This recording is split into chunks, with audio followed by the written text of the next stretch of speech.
The courtroom was silent, save for the faint shuffling of papers and the ticking of an old clock on the wall. The case seemed straightforward to everyone in the room, everyone except John Kennedy. Dressed in a modest suit that looked a decade out of fashion, he stood at the defense table alone. No attorney at his side, no team of paralegals whispering strategies, just him, a briefcase that had clearly seen better days, and an unshakable determination in his eyes. When the judge, a man known for his sharp tongue and impatience, asked John if he was really planning to represent himself, laughter rolled through the room. The judge even chuckled, shaking his head. "Mr. Kennedy, this is a court of law, not a place for amateurs to test their confidence. Are you sure you want to do this?" John stood tall. "Your Honor, I didn't come here to put on a show. I came here to seek justice, and no one knows my case better than I do." That statement turned more laughter,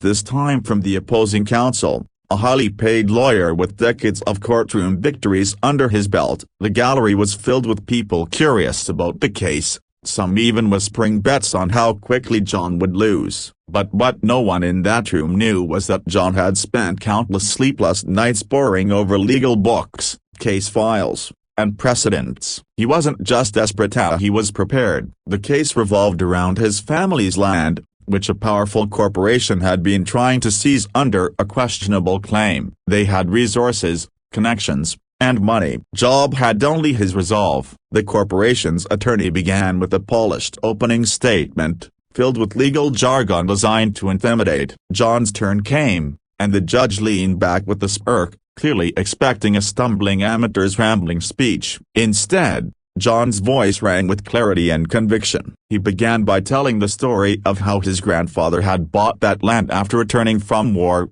how his family had built a life on it, and how that very soil held the memories of generations. He transitioned seamlessly into citing case law that protected property rights, quoting precedents as though he had been practicing for years. The room, once filled with dismissive whispers, grew quiet.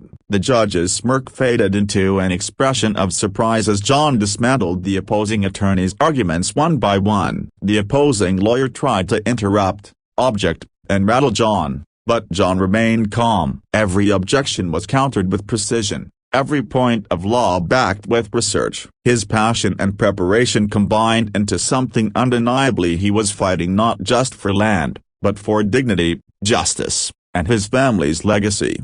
At one point, John presented a piece of evidence, a document overlooked by the corporation's team that revealed a fatal flaw in their claim. Gasps echoed through the gallery. The corporation's lawyer scrambled, flipping through his notes, but the damage was done. Job had turned the entire case on its head. The judge, who had laughed at him just hours earlier, now leaned forward, eyes fixed on John with respect. "Mr. Kennedy," he finally said, "you've demonstrated a command of the law that many trained attorneys would envy. I admit, I underestimated you." His voice carried a tone not often heard in his courtroom, admiration. When the verdict was read, John won. The land remained in his family's hands. The gallery erupted into applause, and even the judge gave a nod of acknowledgement, something rare in his chambers. John didn't smile or gloat. Instead, he closed his eyes for a brief moment, as if silently thanking the generations before him who had given him the strength to fight. The story of that day spread beyond the courthouse walls. People spoke of how an ordinary man stood against power,